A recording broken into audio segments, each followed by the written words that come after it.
Hey, what's going on? It's Thomas Galdenzi with Combat Sports Coverage. And on this edition, I'll be interviewing Magalie Alvarez over her upcoming flyweight lion fight title fight, where she'll be taking on top Canadian Muay Thai fighter in Reagan Gowings. So Alvarez, tell me how your training camp is going so far, about 3 weeks out from this huge title fight. It feels long. I still can't believe I have 3 weeks left. I already feel pretty ready to fight. Just make weight now. Camp's been pretty good. It's about like an 8-week camp. We've been training a lot. It's been a little bit different. I think fighting her compared to my last opponent, it's a little bit more strategic this time. And we haven't really been changing anything except for kind of the stuff that I kind of was lacking in, because a lot of what I feel I lacked in is something that I think would benefit her game. So it was a lot of like working on details and a lot of technical. It was a pretty technical camp to me, I would say, compared to the last one. So it's going pretty good. I've definitely seen a difference in my style and distance. So I'm excited. That's awesome. And for everyone that doesn't know, who and where do you train out of? I train at Steel MMA in San Diego. Awesome. And then this is going to be for the North American flyweight title fight. And are you doing anything different in preparation that since it is for a title fight? No. I mean, the title's just a bonus. I would take the fight, treat it the same, title, no title. It's always 100%. It's always different, though. This camp, I don't think, was really based off power as it was, my last camp. So we'll see. We'll see the difference. It'll show. And then what is your opponent's biggest strength, do you think, leading into this fight against you? I think her whole left side. She's pretty good at her jab, her switch kick, her teep. So she's got good balance too. I don't think she's easy to be swept or dropped with a kick or something like that. So y'all basically training a lot on attacking the left side or watching out for her left side? Yeah, more of like countering it. She's also, she likes to bait people, so not falling into that. Angles, just it was just different last fight. I didn't really have to worry about too much of that. And so this will be your third fight, I believe, with Lion Fights. And how does it feel, fighting so many times with them? Is this do you starting to feel like it's home for you? Helpful? Is that what you said? Home. Like, is it starting to feel like home for you? Home, yeah, for sure. I mean, I signed a multi-fight contract with them, so I'll be with them for at least another year or so. Hopefully they can keep keeping me active, because I've already fought 3 times this year for them. So hopefully next year we can knock out another 3 and then maybe a new contract. That's awesome. And tell me a little bit about your last fight against Nugent. You broke her arm with a kick. And I was just wondering, when you broke her forearm or arm with the kick, did you realize that you broke it, or did it feel like a normal kick to you?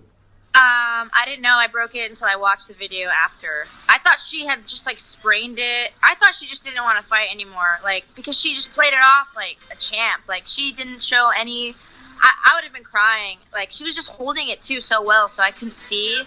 They didn't tell me until after. They were like, "You broke her arm," and then I started watching the videos I was getting tagged in, and I was like, "Oh my god, I broke her arm!" But I didn't ruin her career. She's still fighting. She's fought twice already, I think. So yeah, it's pretty crazy. That's pretty crazy how she's already got back in the ring or cage so fast. And did you notice anything different from that fight? Because like you said, that fight did go pretty viral. It was all over. Everyone showing you kicking and snapping the arm. And did you notice anything different from that? Were a lot of people coming after you for interviews, or just a lot more friends, followers? I did initially, that first week. I felt like I blew up a little bit, but then I didn't really get anything really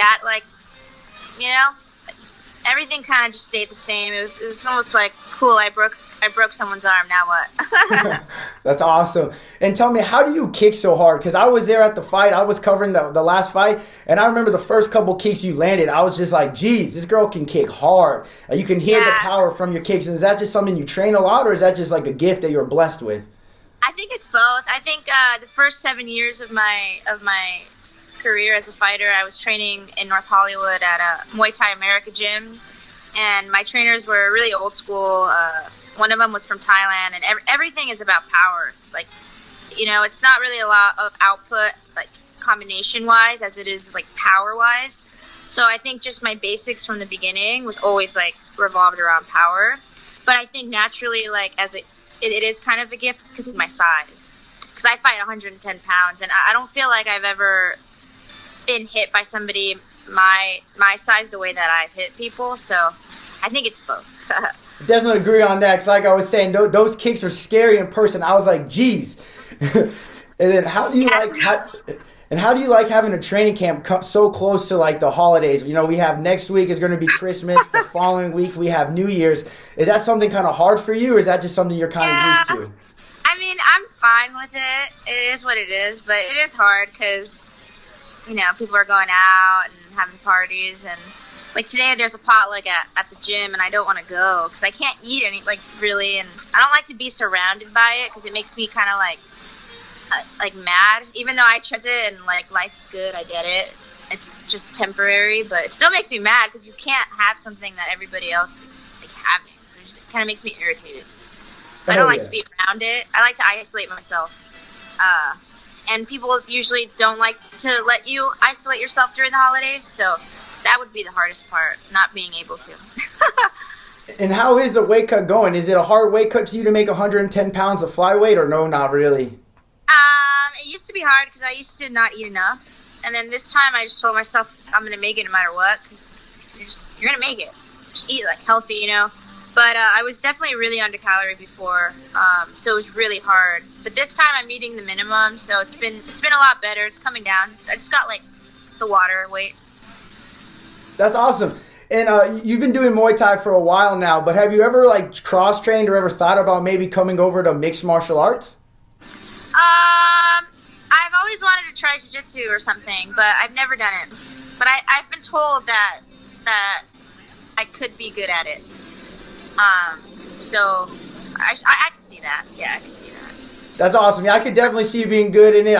You have probably the great work ethic in Muay Thai in your training, so I bet it could transfer very well to mixed martial arts.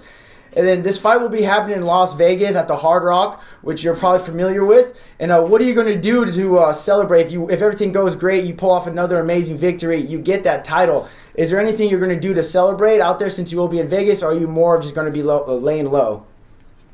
I am kind of usually a lay low person, but I do have I believe my boyfriend's brother is fighting on the card now against Sean Kamako, so they like to party after, so we'll see if he wins and they celebrate. I'll probably have to tag along, but definitely celebration with the cheesecake out there that I've had. It's pretty good. Gordon Ramsay's restaurant's pretty good. Food is the way to celebrate. Definitely, that's a great way to celebrate. And how does it feel to be making history? This will be history making. This will be the first ever women's North American flyweight title fight. And how does that feel that you'll be tied into that? Oh, it feels good. I mean, I feel like I belong into those ties. You know, I've been waiting. I feel like I haven't had that one opportunity yet. I've been working really hard, but I don't feel like I don't know, maybe this will be the fight that kind of sets it off for me. I thought it would have been the last one. You know, I broke her arm, but maybe I just need to show more of my skill. It ended pretty fast, so. And I'm a slow starter. I don't really pick it up till the third, fourth, fifth round, so. I'm not saying this fight will go the distance. I'm obviously not going to want to try to do that, but hopefully I could show more of my technique faster so that I can get that one thing that sets me off. And how'd you get the nickname the Mauler? Oh. Well, we used to have this hashtag at the gym called Maulings by Magalie. Just because, you know, like, I fight how I train, so when I'm sparring, it's like just constant pressure. So people just always say that they're getting mauled by me. So we were trying to think of a nickname for a while, and then people were just like, as a joke, saying the Mauler, and then so we just kind of stuck with it. But I really wish it was hot fries, because those are one of my favorite snacks. Hot fries? What is that? Is that like a hot chip? Fries Alvarez. Is that like a bag of chips, or is that like a real French fries? with a bag of chips. Oh, nice. Definitely. So Come out yeah. the flaming vest, you know? Cool. And do you have any other hobbies outside of training and fighting? I like to kind of do this, like sit and people watch. I'm at the mall right now, so I work downstairs. So I like to just kind of like chill. I love going to the beach. This is the first sport I've ever done, so I don't really come from an active background. Just chill person. I mean, this takes up so much of my time and energy that when I don't have it, I just like to do nothing, sort of relax. I like bowling. Bowling is a fun game. I can't lie. That is a good time to get some bowling out there. Yeah. And then, do you have any last words to your opponent, Reagan? I respect everybody that shares ring. I respect her definitely a lot more than some of my past opponents. I know that she's been in the game longer than I have, fought some really good people. But I just personally feel like it's my time right now. And I just don't think that, yes, I just think it's my time this time. So sorry, and I hope that nothing gets too serious, but, I respect her. I respect you. It's definitely going to be a great fight, and I know I cannot wait for it. And then, do you have any other special shout-outs to any training partners or any sponsors? Oh, yeah, for sure. Well, I do have a sponsor right now. Her name's Courtney, and her business isn't really fully launched, so I can't really promote any of that yet. But also my sponsor from Viva Foods Health Kitchen. She's been taking care of all my meals, so helping the weight cut go easier, more recovery time. And then, of course, my training partners, my coach, Carl, Coach Hero, boyfriend. Everyone. It takes a team. It takes a village, as they say. Definitely. Well, everyone needs to make sure to tune in to Lion Fight, January 11th, where we'll see the first ever North American flyweight title fight going down. And it has fireworks written all over it. And I wish you the best of luck, and I cannot wait to watch this fight. Yes, hopefully another arm break. No, I'm just kidding. Hey, what's going on? It's Thomas Galdenzi with Combat Sports Coverage. And if y'all like that video, please hit that like and subscribe button below. And make sure to follow us on all your social media accounts at Combat Sports Coverage. Well, until next time, my friends.